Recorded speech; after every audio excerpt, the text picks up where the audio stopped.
You don't walk into someone else's home without consequences. The house was supposed to be empty when I got back from Pittsburgh. 3 days of dealing with contractors who couldn't tell a Phillips head from their own rear ends. And all I wanted was a cold beer in my own bed.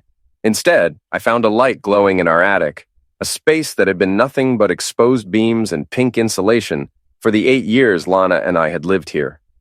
My name is Bob Dunham, and I've been in construction long enough to know when something's not right. The attic light was definitely not right. I climbed the pull-down ladder, each creak echoing through the silent house. What I found up there made my stomach drop like a hammer through drywall. Someone had finished the space. Not just finished it, transformed it into a bedroom. A king-sized bed sat in the center, complete with Egyptian cotton sheets that cost more than my weekly paycheck. Empty wine bottles lined a makeshift shelf. The air smelled like expensive cologne and betrayal. On the nightstand, a card caught my eye. "We love you, Uncle Bob," written in my daughter Mia's careful cursive signed by both kids. Uncle Bob, not Dad. Uncle. My hands shook as I picked up the card. 13-year-old Mia and 10-year-old Sam had been told to call someone else Uncle Bob. In my own house. In the attic I'd been promising to finish for years. I heard footsteps below. Lana's voice drifted up through the floor. "Bob, you're home early." Her tone was casual, but I caught the edge of panic underneath. "Just checking on our new room," I called back, my voice steady despite the rage building in my chest. "What room?" I climbed down to find my wife standing in the hallway, wearing a silk robe I'd never seen before. Lana was 34, with the kind of polished look that came from expensive salons and a marketing executive's salary. Tonight, she looked guilty as sin. "The attic room. Nice work. When did you find time to hire contractors?" Her face went pale. "I don't know what you're talking about." "Right." I walked past her toward our bedroom, noting how she flinched when I got close. "I'm tired. We'll talk tomorrow." But I wasn't going to sleep. Not yet. After Lana's breathing settled into the rhythm of fake sleep, I went back upstairs. This time, I brought a flashlight and my investigative skills, which, after 20 years of dealing with lying subcontractors, were pretty sharp. The cologne bottle was expensive. Tom Ford. I'd never owned anything that cost $200 unless it had an engine. Hidden behind the headboard, I found a USB drive labeled SK in neat handwriting. My laptop was in the garage workshop. I made the trip quietly, my bare feet silent on the cold concrete. The USB contained a folder labeled Our Future with dozens of text screenshots and photos. Messages between my wife and someone named Sean Keller. Messages that made it clear this wasn't just an affair, it was a complete life plan that didn't include me. "Can't wait until Bob's out of the picture," read one message from Lana. "The house will be perfect for us." "Your kids are warming up to me," Sean had replied. "Sam asked if I'd teach him guitar." "They already call you Uncle Bob. It's so sweet." I sat in my workshop until dawn, reading through months of planning. They discussed everything from custody arrangements to selling my tools. Sean Keller, according to his social media profiles, was a tech consultant who drove a BMW and lived in a downtown high-rise. He looked like the kind of guy who'd never changed his own oil. By the time the sun came up, I'd made 2 decisions. First, I was going to find out everything about Sean Keller. Second, he was going to regret ever hearing the name Dunham. I packed a bag and left it in my truck. Then I went back inside and made breakfast like nothing had changed. Lana came down at 7:30, dressed for work in a sharp business suit. "You're up early," she said, pouring coffee into her travel mug. "Couldn't sleep. Must be the new mattress upstairs." She froze for just a second. "What mattress?" "The one in our new attic bedroom. You know, the one you don't know anything about." "Bob, I think you might have had a bad dream." "Save it." I set my coffee cup down hard enough to make her jump. "I found the USB drive, Lana. I know about Sean." The mask finally slipped. Her carefully composed expression cracked, revealing something cold and calculating underneath. "It's not what you think. It's exactly what I think. The question is, what are we going to do about it?" She straightened her shoulders, shifting into the confident persona she wore to board meetings. "We're adults. We can discuss this rationally." "Rationally?" I laughed, but there was no humor in it. "You turned my kids against me and moved your boyfriend into my house. What's rational about that?" "The kids don't know anything. They call him Uncle Bob." The words came out louder than I intended. "In my own house, they call another man by my name." Lana glanced toward the stairs, checking to see if we'd woken Sam and Mia. Keep your voice down. Or what? You'll have Sean come over and tell me how to behave in my own home? She grabbed her purse and keys. I'm late for work. We'll talk about this tonight. No, we won't. Tonight, I'm going to be having a conversation with Sean. The color drained from her face. Bob, don't do anything stupid. Too late for that. I already married you. After she left, I called in sick to work. My crew could handle the job site for one day. I had more important business to attend to. Sean Keller's address was easy to find. Public records showed he owned a condo on the 15th floor of Harbor Towers, one of those glass buildings downtown that charged $3,000 a month for the privilege of living in a concrete box. His BMW was registered to the same address. License plate, tech guy, real subtle. I spent the morning doing reconnaissance, learning his patterns. Coffee at Starbucks at 8:15, gym at lunch, happy hour at Murphy's Pub on Fridays. He had the kind of predictable schedule that came from thinking you were untouchable. By afternoon, I had a plan. Pete Kowalski had been my best friend since high school. He was also an ex-firefighter who knew how to keep his mouth shut and didn't ask too many questions. When I called him at 2 in the afternoon, he could hear in my voice that this wasn't a social call. I need a favor, I said. What kind of favor? The kind where you don't want to know the details until afterward? Pete was quiet for a moment. This about Lana? How'd you know? Saw her at Murphy's last week with some guy in an expensive suit. Didn't look like a business meeting. That stung. Half the neighborhood probably knew before I did. Can you meet me at Harbor Towers? Parking garage, level B2. When? Now. Pete arrived 20 minutes later in his pickup truck. He found me crouched beside a silver BMW with vanity plates, holding a bag of sugar and a knife. Jesus, Bob, what are you doing? Teaching someone a lesson about boundaries. I poured the sugar into the gas tank while Pete kept watch.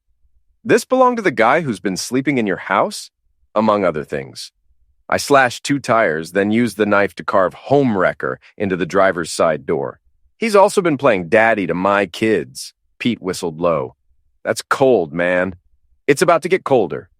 I pulled out a package of frozen fish from a cooler in my truck. Pop the hood. You're putting fish in his engine? Near the air intake. Give it a week, and his car will smell like low tide in August. We worked quickly, Pete acting as lookout while I sabotaged Sean's pride and joy. The whole operation took less than 10 minutes. By the time we were done, the BMW looked like it had been through a war zone. What's next? Pete asked as we walked back to our trucks. Now we wait for him to find it. I didn't have to wait long. My phone buzzed with a text from an unknown number at 4:30. I know this was you. We need to talk. I replied immediately. Parking garage, level B2, 5 minutes. Sean Keller looked exactly like his photos. Tall, lean, with the kind of artificially perfect smile that came from expensive dental work. He was standing beside his ruined BMW when I walked over, his face red with anger. You son of a witch, he said. Do you have any idea what this car cost? More than you're worth, I'm guessing. I kept my voice calm, hands loose at my sides. 20 years of construction work had given me an advantage in size and muscle mass that Sean clearly hadn't considered. Nice to finally meet you, Uncle Bob. He had the grace to look embarrassed. Look, this doesn't have to get ugly. It's already ugly. You made it ugly when you moved into my house and started playing father to my children. Lana said you two were separated. Lana says a lot of things. Most of them are lies. I stepped closer, and he backed against his car. Here's what's going to happen. You're going to stay away from my house, my wife, and my kids. You're going to pay to fix whatever damage your little love nest caused to my attic. And you're going to disappear from our lives like you never existed. Sean tried to puff up his chest. You can't threaten me. I'm not threatening you. I'm explaining reality. I gestured at his vandalized car. This is what happens when you disrespect me in my own home. Next time, it won't be your car. Are you threatening violence? I'm promising consequences. There's a difference. He pulled out his phone. I'm calling the police. Go ahead. While you're at it, explain to them how you know it was me. Tell them about the affair, the secret bedroom, how you've been manipulating my children. I'm sure they'll be very sympathetic. Sean's hand hesitated over his phone. He was smart enough to realize that calling the cops would expose everything he'd been trying to keep hidden. This isn't over, he said. You're right. It's not. I turned to walk away, then stopped. Oh, and Sean? You might want to get your car detailed. I have a feeling it's going to start smelling pretty bad in a few days. I left him standing in the parking garage, staring at his ruined BMW. It was a small victory, but it felt good. For the first time in months, I felt like I was in control of something. That feeling lasted exactly 2 hours. I was back home, sitting in my workshop and planning my next move, when Lana burst through the door. She was still in her work clothes, but her carefully styled hair was disheveled and her makeup was smeared. "What did you do?" she demanded. "I had a conversation with your boyfriend." "You destroyed his car." "I redecorated it. There's a difference." She started pacing, her high heels clicking on the concrete floor. "Do you have any idea how embarrassing this is? Sean had to call a tow truck. His neighbors saw everything." "Good. Maybe they'll warn their wives about him." "This has to stop, Bob. We're adults. We can handle this like civilized people." I laughed. "Civilized? You moved another man into our house and turned our children against me. That's not civilized. That's war. The kids don't know anything. Stop lying." I stood up, and she took a step back. "I read the messages, Lana. I know you've been planning this for months. I know about the custody arrangements, the financial planning, all of it. So don't stand there and tell me the kids don't know anything." Her face went pale. "You had no right to go through my private messages." "I had every right. This is my house, my family, my life you've been planning to destroy. I never meant for it to happen this way. But it did happen, and now you get to live with the consequences." She tried a different approach, softening her voice. "Bob, we can work this out, for the kids' sake. The kids are the only reason I haven't thrown you out already." I sat back down, suddenly exhausted. "But that doesn't mean I'm going to let you and Sean walk all over me." "What do you want?" "I want him gone, completely. No more secret meetings, no more phone calls, no more Uncle Bob.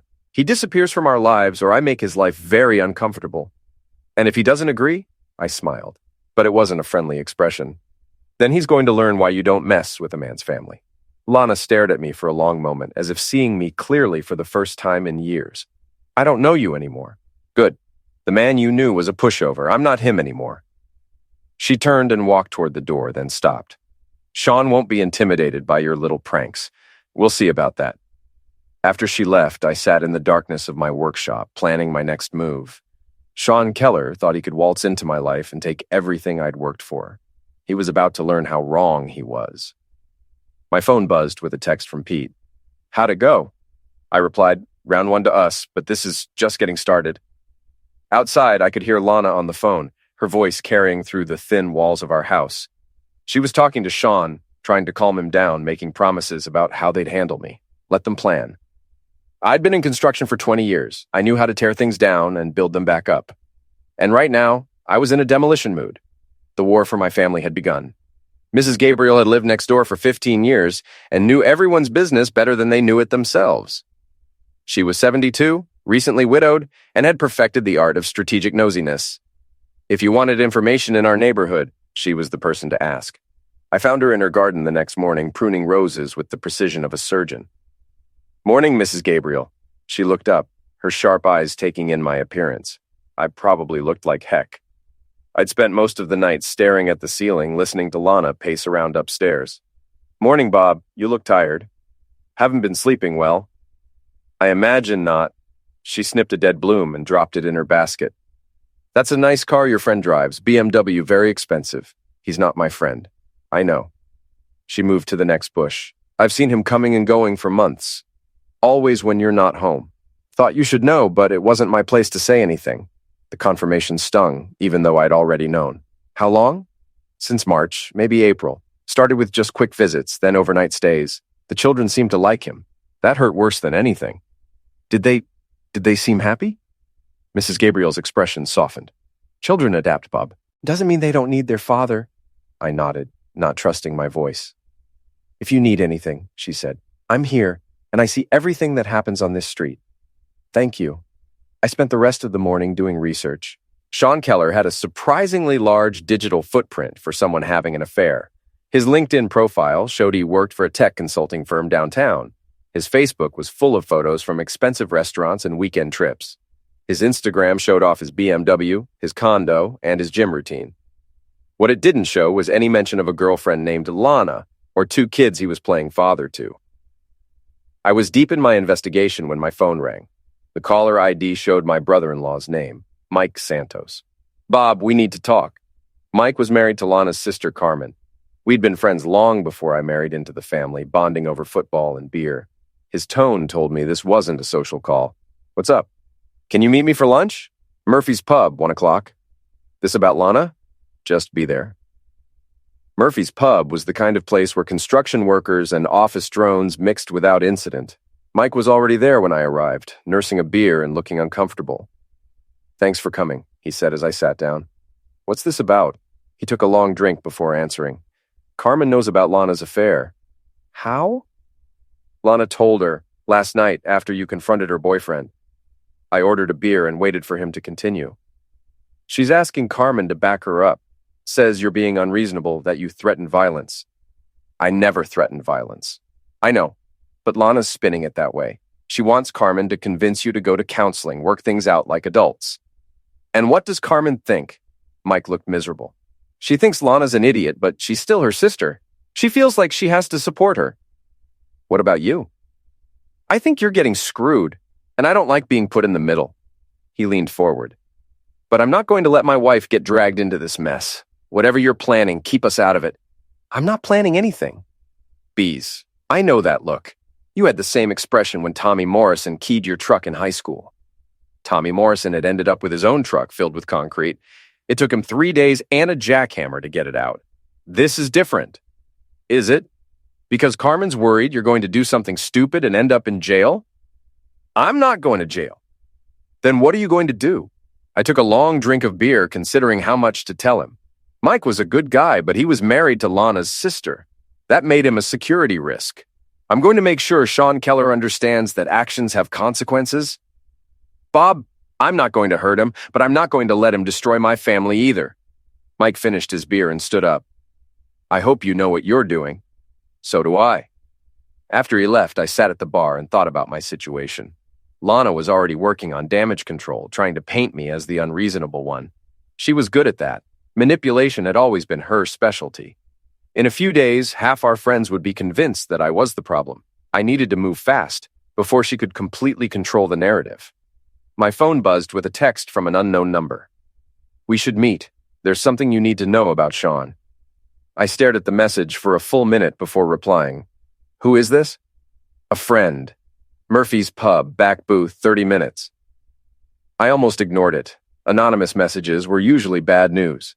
But curiosity got the better of me, and 30 minutes later, I was sitting in the back booth, waiting. The woman who approached looked to be in her early 30s, with short blonde hair and nervous eyes. She slid into the seat across from me without introduction. You're Bob Dunham. And you are? Someone who knows Sean Keller better than your wife does. She pulled out her phone and showed me a photo. It was Sean, but he looked younger, his arm around a brunette woman and a little girl. That's my sister Rachel and her daughter Emma. Sean was engaged to Rachel 2 years ago. Was? Until he cleaned out their joint bank account and disappeared. She put the phone away.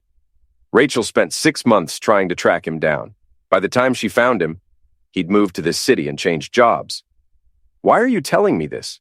Because he's doing the same thing to your wife that he did to my sister. The expensive gifts, the promises about the future, the way he bonds with the children. It's all part of his pattern. What pattern? He targets women with money and assets, gets them to trust him, fall in love with him. Then he takes what he can and moves on. I felt a chill run down my spine. How much did he take from your sister? $40,000. Plus he convinced her to put his name on the deed to her house. She lost everything. Jesus. Your wife has access to more than that, doesn't she? Joint accounts, property, investments? I nodded slowly. Lana made good money, and we'd built up substantial savings over the years. If she'd given Sean access to our accounts. I need to check something, I said, pulling out my phone. Our bank's app showed our checking account balance, $347. Yesterday, it had been over $15,000. Son of a witch. The woman, she'd never told me her name, leaned forward. How much? 15 grand, maybe more. I need to check our other accounts. He's getting ready to run. That's what he does when things get complicated. I was already standing up, my mind racing. I have to go. Wait, she grabbed my arm. My sister never got her money back. The police said it was a civil matter since she'd given him access to the accounts willingly. Don't make the same mistake. What do you mean? Don't let him disappear. Whatever you're planning to do it fast. I was halfway to my truck when my phone rang. It was Lana. Bob, we need to talk. You're absolutely right, we do. Where's our money? Silence on the other end. Lana, where's our freaking money? I can explain. You better. I'm coming home. Don't. I'm not there. Where are you? Somewhere safe. The line went dead. I stood in the parking lot of Murphy's Pub, holding my phone and trying to process what had just happened. My wife had cleaned out our bank accounts and disappeared. My children were God knows where, and Sean Keller was probably planning his exit strategy. The woman from the bar appeared beside me. They're gone, aren't they? Looks like it. I'm sorry. Don't be sorry. Help me find them. She studied my face for a moment, then nodded. My name's Jennifer Walsh, and I think I know where they might go. Jennifer Walsh had been tracking Sean Keller for 2 years. She had files, photographs, and a detailed timeline of his movements since he destroyed her sister's life. Her car was a mobile command center, complete with a laptop, phone chargers, and a cooler full of energy drinks. He has 3 go-to places when things get complicated, she explained as we drove toward downtown. A hotel he uses for business meetings, a storage unit where he keeps cash and fake documents, and a safe house apartment he rents under an assumed name. How do you know all this? I hired a private investigator. Cost me $8,000, but I learned everything about Sean's operation. She pulled into the parking lot of the Marriott downtown. This is where he brings his marks when he wants to impress them. The hotel was upscale, the kind of place that charged $300 a night for rooms that looked like furniture showrooms. We walked through the lobby like we belonged there, Jennifer confident and purposeful. He always uses room 1247, she said as we waited for the elevator. Says it's his lucky number. What if he's not there? Then we checked the storage unit. The elevator dinged softly as we reached the 12th floor. Jennifer led the way down the carpeted hallway, her footsteps silent. At room 1247, she pressed her ear to the door. I can hear voices, she whispered. I recognized one of them immediately. Lana's laugh, the one she used when she was trying to charm someone. The other voice was male, probably Sean. Now what? I whispered back. Jennifer pulled out her phone and showed me an app. Audio recorder. We need evidence of what they're planning. We stood outside the door for 10 minutes, recording fragments of conversation. What we heard made my blood boil. Transfer went through this morning, Sean was saying. 43,000 total. What about the house? That was Lana. We'll need to wait until the divorce is final. Can't move too fast on the property. He's suspicious. He knows about the money. Doesn't matter. By the time he figures out what's happening, we'll be in Costa Rica. Jennifer grabbed my arm as I started toward the door. Not yet, she mouthed. Kids will adjust, Sean continued. They like me better than him anyway. Sam asked when we're going to move to your place permanently. Soon. Once their father's out of the picture. I'd heard enough. I knocked on the door. 3 sharp raps. Silence from inside. Room service, I called out, disguising my voice. More silence. I knocked again. Champagne delivery for Mr. Keller. The door opened to reveal Sean, wearing a hotel bathrobe and a shocked expression. Behind him, I could see Lana sitting on the bed in a silk dress I'd never seen before. Surprise, I said, pushing past him into the room. Bob! Lana jumped up, her face pale. How did you find us? I'm smarter than you think. I looked around the room, taking in the champagne bucket, the scattered clothes, the room service cart with 2 dinners. Nice setup, very romantic. Sean had recovered from his initial shock. You're trespassing. I'm calling security. Go ahead. I'm sure they'd love to hear about your little embezzlement scheme. I don't know what you're talking about. Jennifer stepped into the room behind me. Hello, Sean. The color drained from his face. Jennifer, what are you doing here? Stopping you from doing to this family what you did to my sister. Lana looked confused. Who's your sister? Rachel Walsh, Sean's previous victim. He stole $40,000 from her and disappeared. That's not true, Sean said quickly. That was a misunderstanding. Bees. Jennifer pulled out her phone and showed Lana the photo of Sean with Rachel and her daughter. This was 2 years ago. He was engaged to my sister, living in her house, playing father to her child. Sound familiar? Lana stared at the photo, then at Sean. You said you'd never been married. I wasn't married. We were just what? Just stealing her money and breaking her daughter's heart? Sean was backing toward the window now, looking trapped. Lana, don't listen to her. She's obviously unstable. I'm unstable? Jennifer laughed. You're the one who's been running cons for years. How many women have there been, Sean? How many families have you destroyed? This is different, he said, but his voice lacked conviction. Lana was staring at him with growing horror. The money you transferred today, where did it come from? Your joint account? I said, $43,000 that we saved over 10 years. You said it was from your consulting work. Sean was sweating now. It was. Some of it was. Some of it. Lana's voice was getting higher. How much of it was ours? Does it matter? We're together now. What's yours is mine, right? Wrong answer. Lana's face went from pale to red in seconds. You stole from my children. Our children, Sean corrected. They'll be our children soon. Like Emma was going to be your child? Jennifer asked. Right up until you abandoned her? Sean made a break for the door, but I was ready for him. 20 years of construction work had given me quick reflexes and strong hands. I grabbed him by the bathrobe and slammed him against the wall. Where's the rest of the money? I don't know what you mean. I pressed him harder against the wall. The storage unit. The cash you keep for emergencies. Where is it? I'm not telling you anything. Jennifer appeared beside me with her phone. I already know where it is. Unit 247 at Secure Store on Maple Street. Same number pattern he always uses. Sean's face crumpled. You can't prove anything. Actually, we can. I held up my own phone, showing the recording app. We got everything. The theft, the plan to flee the country, all of it. Lana was sitting on the bed, staring at her hands. I'm such an idiot. Yes, you are, I agreed. But you're also the mother of my children. So here's what's going to happen. I turned back to Sean. You're going to return every penny you stole, from us and from Jennifer's sister. Then you're going to disappear from our lives forever. And if I don't, then I turn this recording over to the police and let them sort it out. I'm sure they'll be very interested in your pattern of financial fraud. Sean looked at Lana, hoping for support, but she was staring at him like he was something she'd scraped off her shoe. How could you do this to my children? She whispered. I love those kids. You love their trust fund, Jennifer corrected, just like you loved Emma until her mother ran out of money. Sean slumped against the wall, defeated. Fine. I'll return the money. All of it, today. I need time.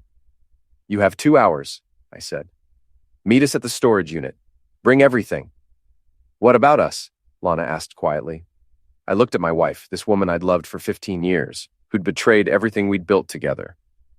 There is no us anymore, but there are 2 children who need their parents to act like adults. I never meant for this to happen. But it did happen, and now we all have to live with the consequences. I started toward the door, then stopped. Oh, and Lana? The kids are staying with me until you figure out who you really are. As Jennifer and I left the hotel, I felt something I hadn't experienced in months. Hope. Not for my marriage, that was over, but for my family, for my children, for the possibility that we could all survive this mess. Thank you, I said to Jennifer as we reached the parking garage. Don't thank me yet. Sean's not going to give up easily. Men like him never do. She was right. But for the first time since I'd found that attic light, I felt like I was the one in control. The war wasn't over, but I'd won the first major battle. Sean Keller was 20 minutes late to our meeting at the storage facility. When he finally arrived, he looked like a man who'd been up all night making phone calls and moving money around. His BMW was gone, replaced by a rental car that screamed flight risk. Where's Lana? He asked as he got out of the car. Home with the kids, I lied. Actually, she was at her sister's house, trying to explain to Carmen why she'd nearly destroyed 2 families for a con man. Did you bring the money? He held up a leather briefcase. $43,000. Everything I took from your accounts. What about Rachel's money? I don't have $40,000 in cash. Jennifer stepped forward. But you have access to it. Maybe it'll take time. No more time, I interrupted. You transfer Rachel's money today, or I call the police. Sean looked around the storage facility like he was calculating escape routes. You're making a mistake. Lana loves me. Lana loves the idea of you. There's a difference. She chose me over you. She chose a lie over reality. When she figured out what you really are, that choice got a lot easier. He handed me the briefcase with obvious reluctance. This doesn't change anything between us. You're right, it doesn't. I opened the briefcase and checked the contents. Stacks of hundreds, just like he'd promised. Because after today, there is no us. You're going to leave town, change your name again, and find some other family to destroy. I'm not leaving. Yes, you are. Jennifer pulled out her phone and showed him the screen. I've been documenting your activities for 2 years. Bank records, photos, recorded conversations. I have enough evidence to put you in prison for a decade. You're bluffing. Am I? Want to test that theory? Sean stared at the phone, then at me, then at the storage unit behind us. What's in there? Your emergency fund, Jennifer said. The cash you've been skimming from victims for years. We know about it, Sean. We know about all of it. His shoulders sagged. What do you want? I want you to disappear, I said. Completely. No contact with Lana, no contact with my children, no forwarding address. You become a ghost. And Rachel's money? Gets transferred today, full amount, plus interest. I don't have... You have it, Jennifer interrupted. In that storage unit in offshore accounts hidden in investments. I know how you operate. Sean was quiet for a long moment, weighing his options. Finally, he pulled out his phone. I'll need an account number for the transfer. Jennifer rattled off a series of numbers.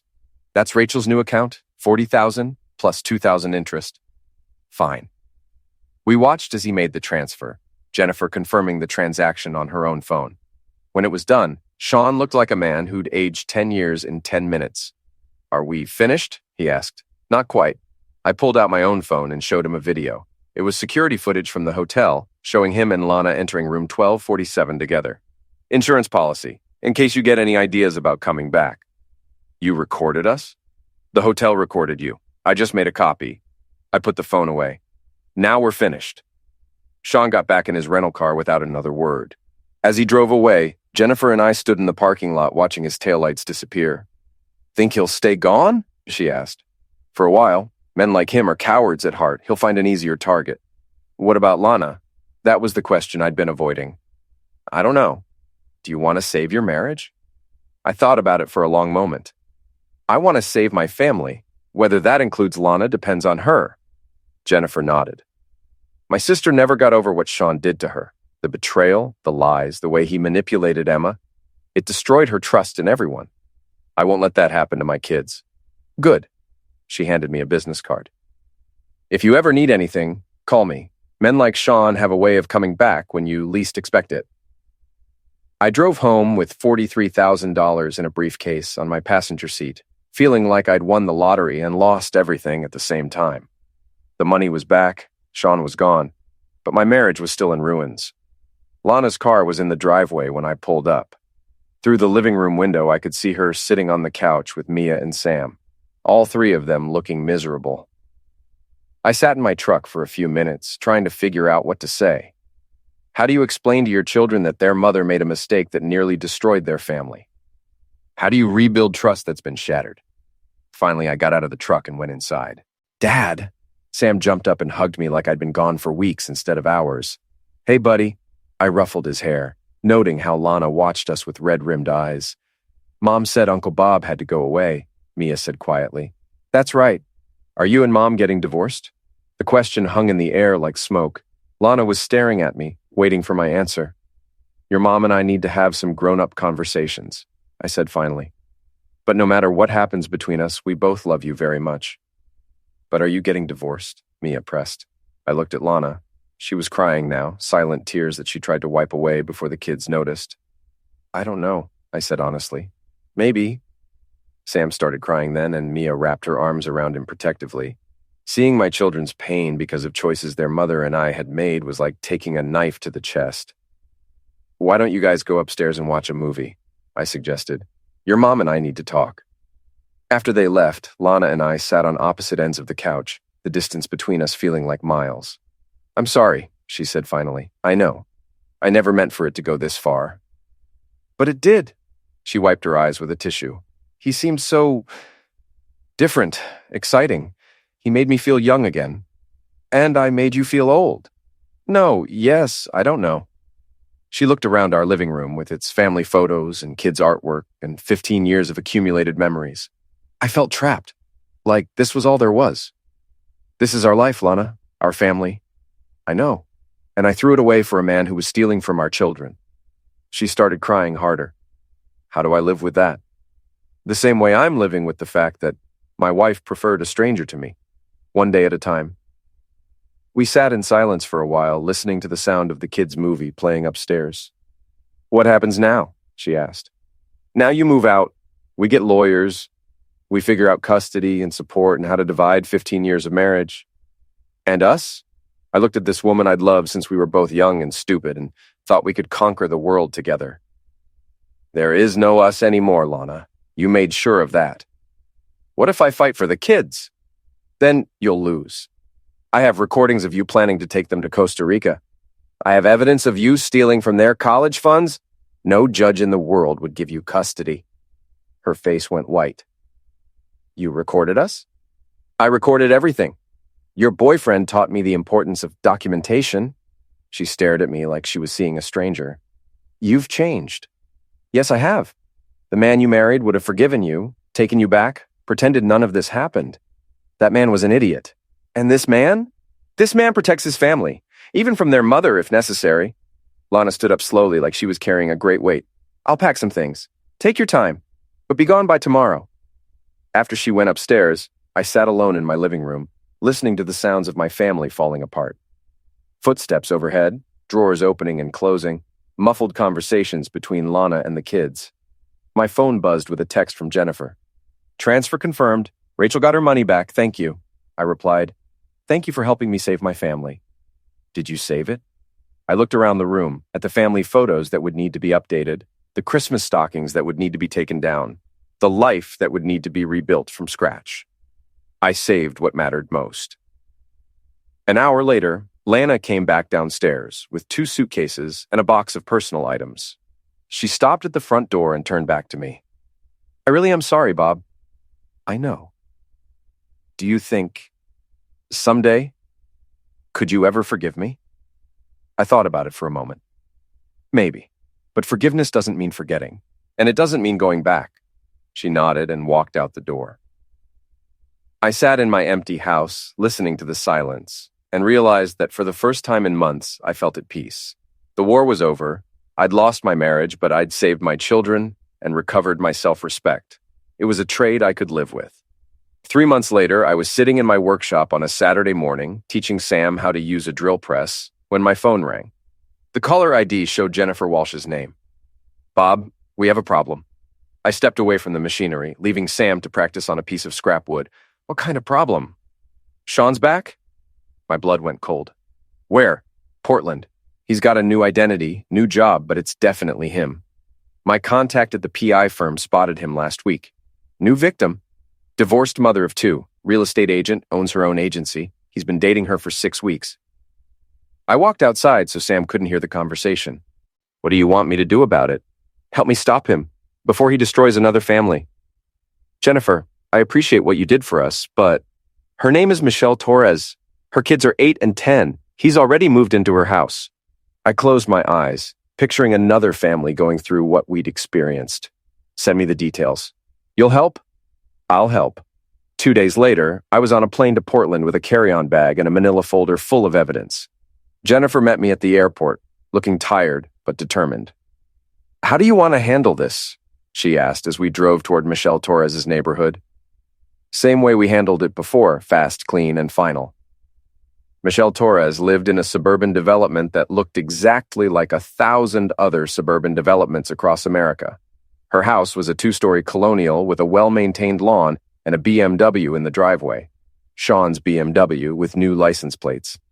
"He's not very creative," I observed. "Creatures of habit," Jennifer agreed. "He's using the name Steve Kent now, but everything else is the same. Expensive gifts, promises about the future, bonding with the children." We parked across the street and waited. At 3:30, a school bus stopped in front of the house and 2 kids got off. A boy who looked about 10 and a girl who was probably 8.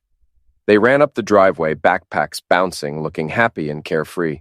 20 minutes later, a silver Lexus pulled into the driveway. A woman in a business suit got out, followed by Sean, or Steve, or whatever he was calling himself now. He was carrying flowers and wearing the same charming smile I remembered from the hotel room. "That's her," Jennifer said. "Michelle Torres. Divorced 2 years ago. Ex-husband moved to California. She's been raising the kids alone. until Prince Charming showed up. Exactly. We watched as the family went inside together, Sean's arm around Michelle's shoulders, the kids chattering excitedly about their day. It looked perfect from the outside, just like my family had looked perfect before I found the attic light. "What's the plan?" Jennifer asked. "We tell her the truth, show her the evidence, hope she's smart enough to listen. And if she's not, then we make it impossible for her to ignore." The next morning, I was waiting in the parking lot of Michelle Torres's real estate office when she arrived for work. She was an attractive woman in her early 40s with the kind of confident demeanor that came from running her own business. She looked happy in a way that made what I was about to do feel cruel. "Miss Torres, my name is Bob Dunham. I need to talk to you about Steve Kent." Her expression immediately became guarded. "Are you a client of his?" "No, I'm someone whose family he destroyed." She started walking toward her office, keys ready. "I don't know what you're talking about. His real name is Sean Keller. He's a con artist who targets single mothers with assets. He did to my wife what he's doing to you." She stopped walking and turned to face me. "That's ridiculous." "Is it? How long have you known him?" 2 months. "How much money have you given him access to?" Her face went pale. "I haven't." "Joint checking account, credit cards, investment accounts?" She didn't answer, but I could see the truth in her eyes. "Miss Torres, I'm not here to hurt you. I'm here to save your family." "Save us from what?" I pulled out the manila folder and handed it to her. "From making the same mistake my wife made." She opened the folder reluctantly. Inside were photos of Sean with Rachel Walsh, printouts of his text messages with Lana, bank records showing the theft, and a detailed timeline of his activities over the past 3 years. "This can't be real," she whispered. "It's all real. He's done this before and he'll do it again. The only question is how much damage he causes before you figure it out." Michelle Torres sat down on a bench outside her office, staring at the evidence. "He said he'd never been married." He wasn't married, but he was engaged to Rachel Walsh, living in her house, playing father to her daughter, just like he's doing with you. The money he's been contributing to household expenses probably came from his previous victim. That's how he operates. He uses one woman's money to impress the next one. She looked up at me with tears in her eyes. "How do I know you're telling the truth?" "Call the police in my city. Ask them about Sean Keller, or call Rachel Walsh. Her number's in the folder." "What do you want me to do?" "What I wish my wife had done. End it before he destroys your family." Michelle stared at the folder for a long time, then pulled out her phone. "I need to make some calls." 2 hours later, Jennifer and I were sitting in a coffee shop when Michelle Torres walked in. She looked like she'd aged 10 years since our morning conversation. "I called Rachel Walsh," she said, sitting down across from us. "What did she say?" "Everything you told me, and more." She pulled out her phone and showed us a screenshot of her bank balance. "He took $12,000 yesterday, cleaned out my business account." "I'm sorry. My kids adore him. They've been asking when he's going to officially become their stepdad." Jennifer leaned forward. "That's what Emma asked, too. Right up until Sean disappeared." "What am I supposed to tell them?" "The truth," I said. "That sometimes adults make mistakes and sometimes people aren't who they pretend to be." Michelle started crying then, quiet tears that she tried to hide behind her hands. "I thought I was smarter than this." "Intelligence has nothing to do with it. He's a professional. This is what he does for a living." "How do I get my money back?" "You probably don't," Jennifer said gently, "but you can make sure he doesn't take any more." We spent the next hour planning Michelle's confrontation with Sean. Unlike my situation, where emotion and anger had driven my actions, this would be calculated and strategic. We had evidence, witnesses, and the element of surprise. At 6 o'clock that evening, I was hiding in Michelle's garage when Sean's BMW pulled into the driveway. Through the window, I watched him get out of the car, straighten his tie, and walk toward the front door with the confidence of a man who thought he was in complete control. He was about to learn otherwise. Michelle met him at the door with a smile that didn't reach her eyes. "Hi, honey. How was your day?" "Great. I closed the Henderson deal. We should celebrate." "Actually, I have something to show you first." She led him into the living room, where Jennifer was waiting with her laptop open and a stack of printed documents on the coffee table. "Steve, I'd like you to meet Jennifer Walsh. She has some interesting things to tell us about your past." Sean's face went white when he saw Jennifer. "What is she doing here?" "Learning about your previous relationships," Michelle said calmly, "especially the one with her sister Rachel." "I can explain." "I'm sure you can. You're very good at explaining things, like how you explained where that $12,000 went." Sean looked around the room like a trapped animal. "Michelle, whatever she told you, she didn't tell me anything I didn't already know. Deep down, I mean. The inconsistencies in your stories, the way you avoided talking about your past, the fact that you never let me meet any of your friends or family. It's exactly what it is." Michelle's voice was getting stronger. "You're a liar and a thief, and you've been using my children to manipulate me." That's when I stepped out of the kitchen, where I'd been listening to the conversation. "Hello, Sean.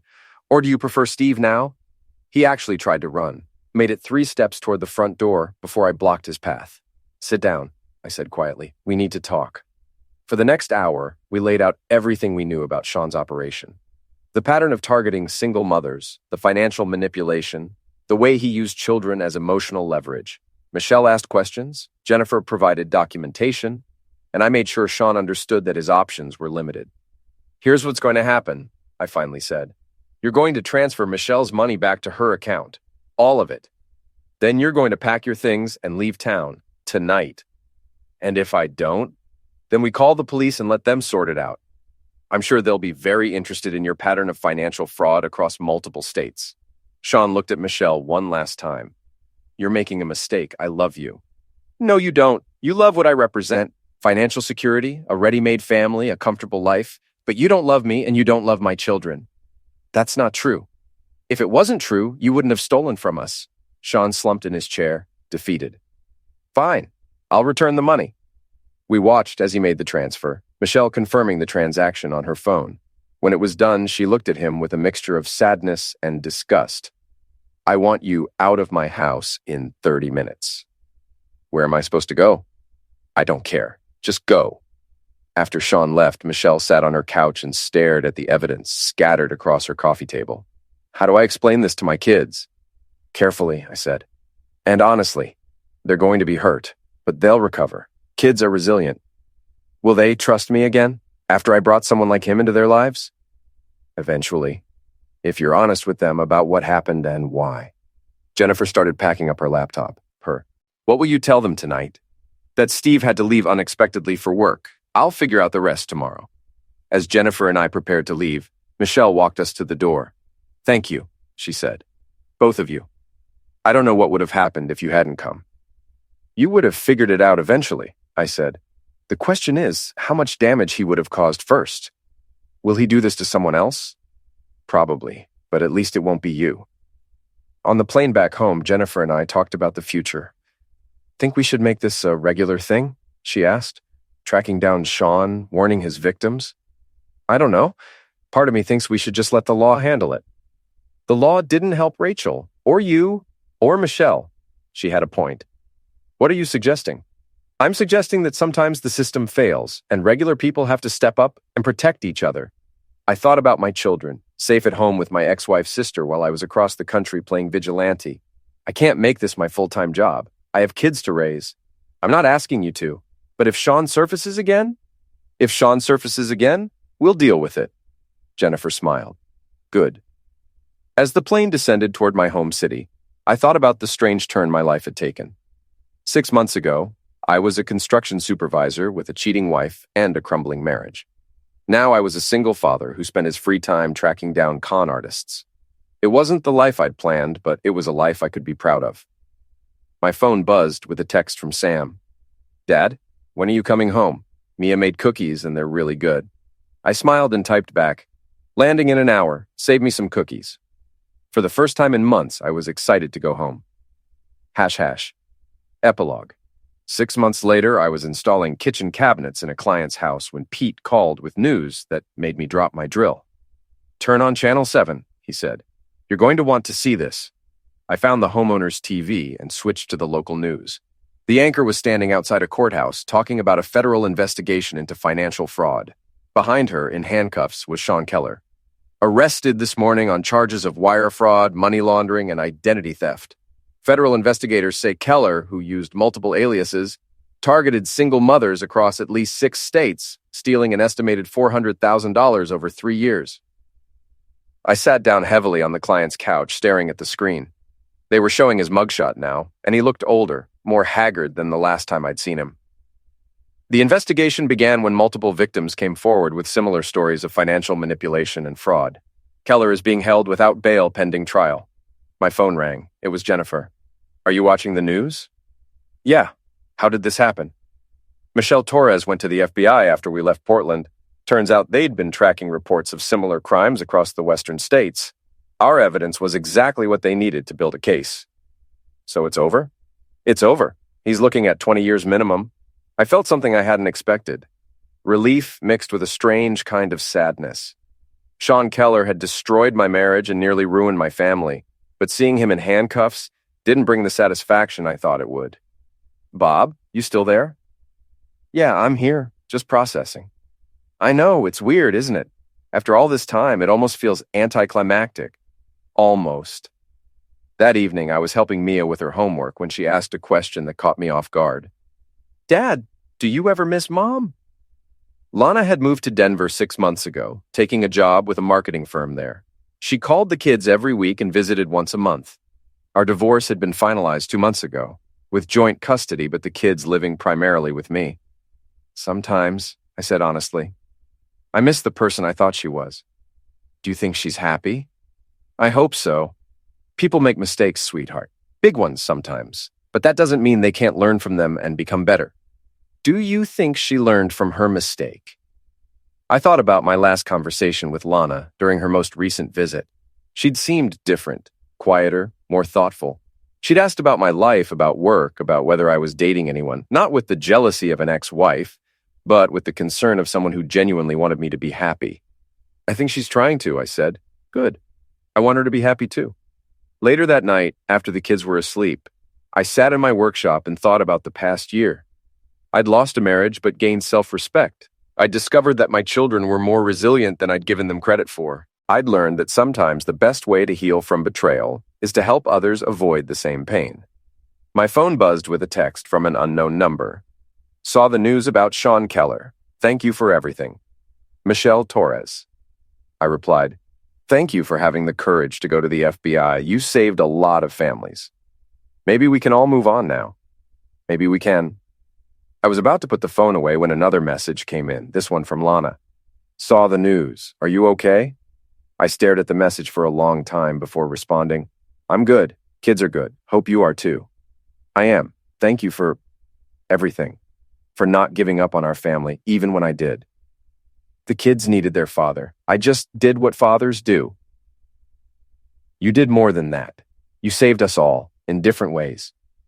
I didn't respond to that. There wasn't anything left to say. A year ago, finding that attic light had felt like the end of the world. Tonight, it felt like the beginning of something better. Not the life I'd planned, but a life I'd chosen. A life where I protected the people I loved and stood up for what was right. It was enough.